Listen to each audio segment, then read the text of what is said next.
On the show today, I'll be discussing murals, waterfront development, and snow removal. I'll be on the spot at Snow Spree 2019 and catch extra for your mayor's report and upcoming events. All this and more on your Pembroke Insider.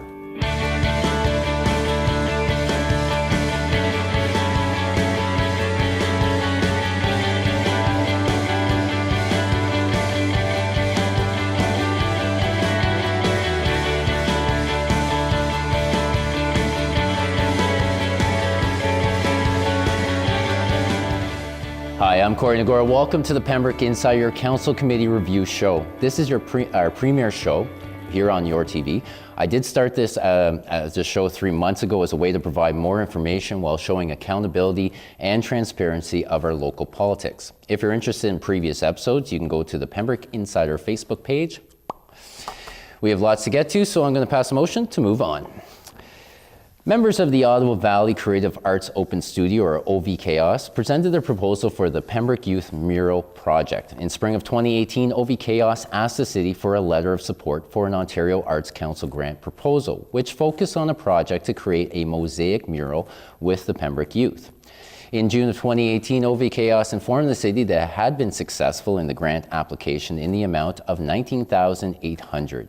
In November of 2018, OVCHAOS gave the city a proposal for the project and proposed that the mural be done at the Phoenix Centre located downtown.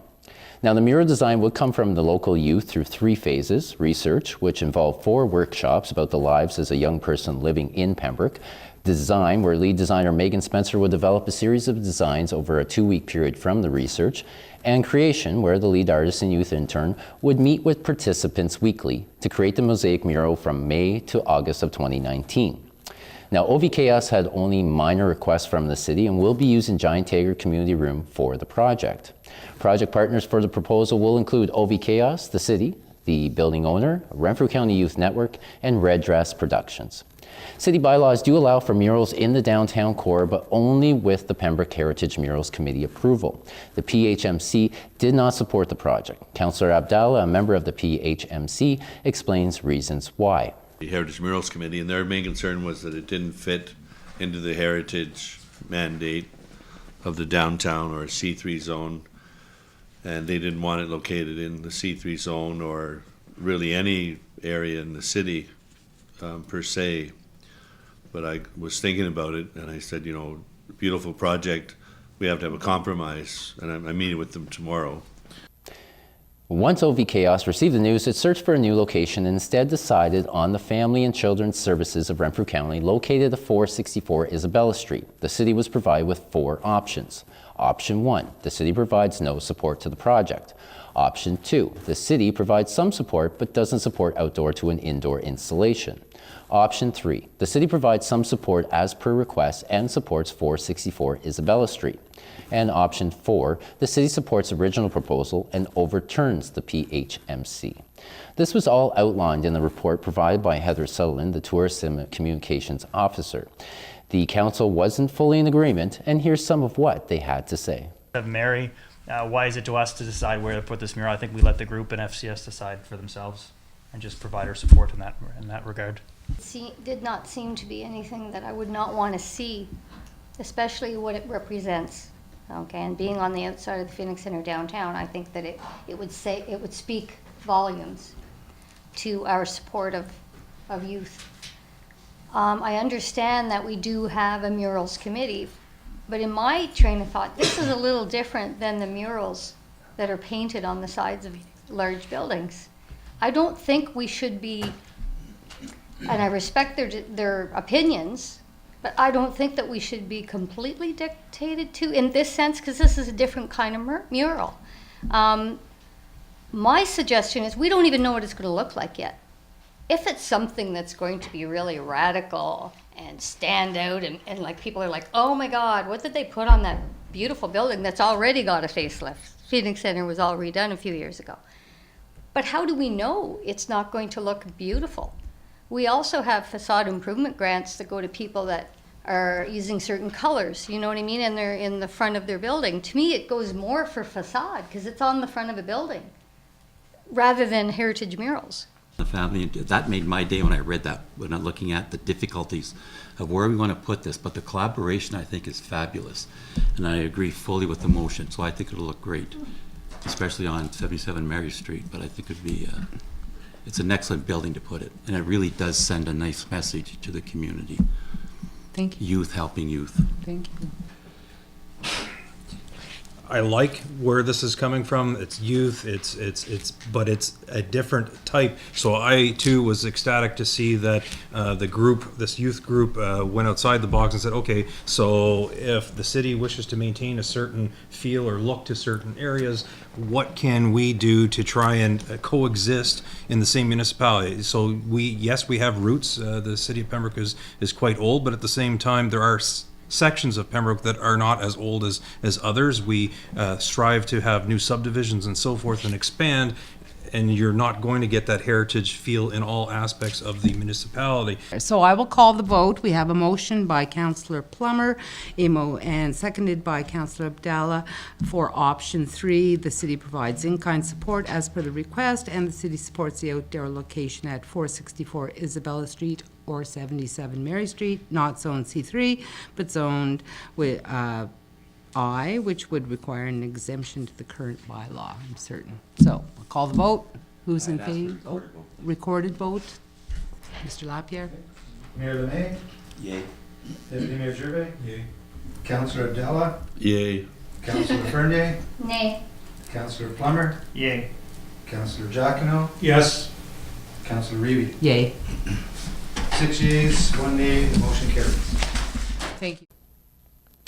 As you can see, Council decided on option 3. The city will provide some support as per request and supports 464 Isabella Street or 77 Mary Street.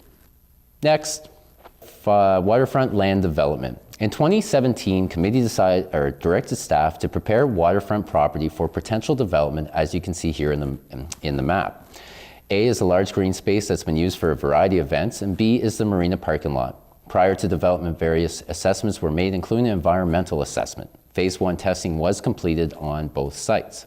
Now, the consultant recommended a Phase 2 test to be completed, and the results showed higher than applicable standards for a few potential contaminants. The affected areas were spread between the two areas. So another test was completed, and it contradicted the Phase 2 test. Because of the inconclusive results, Council was provided with 3 options. Option 1, do another test at a cost of $3,500. Option 2, proceed to market lands for sale or lease at a cost of $2,500, which was budgeted. Now note, all information from the testing would be provided to the potential buyer. And option 3, forego program and or place on hold. Now this was all outlined in the report provided by Heather Salavero, Economic Development Officer. Again, Council weren't all in agreement, and here's some of the discussion. So when we did, I thought we did a lot of research at the time, and I know from discussing with business people on the main street, the PBIA was in favor of it. Also, the Economic Development Committee was in favor of it, saying that yes, we have to start looking at the potential. Brockville came and did their secret visit to the city, and one of the recommendations was you've got a jewel down there. You should be developing it so that you can bring in the assessment, that you can encourage tourists not only come to the city to look at the murals, but to have something along our waterfront as well, because it really is a jewel and people love it.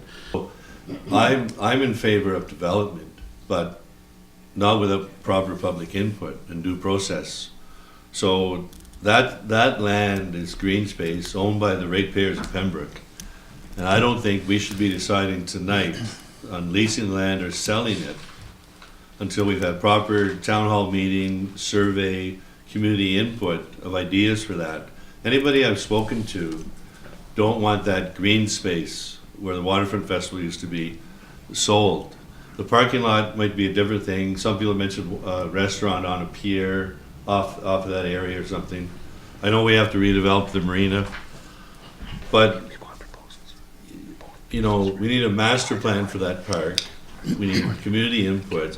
You just don't up and make a motion to sell or lease land, because once you, I know we're going to approve the final process, but I think we're putting the cart before the horse, and I think we should have proper community input into that valuable green space, and I'm in favor of putting it on hold until after public proper public consultation is completed, resulting in a plan for that park. Option 2 as well, I think we need to move forward. We've been sitting on this for a long time. We've done it's great to just keep talking about wishful thinking, but that doesn't, as say, increase the tax assessment, and we're just going to keep having to raise tax in other areas.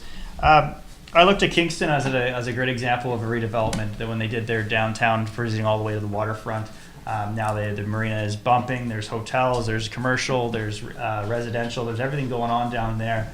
Is that going to happen in Pembroke? I'm not sure, but at least if we market it in that sense that we want to see things happen in that area, we need to get this out there. Or lease, I don't know. I need more information on what our rights are under a lease, what kind of costs we can recover through a lease, assessment.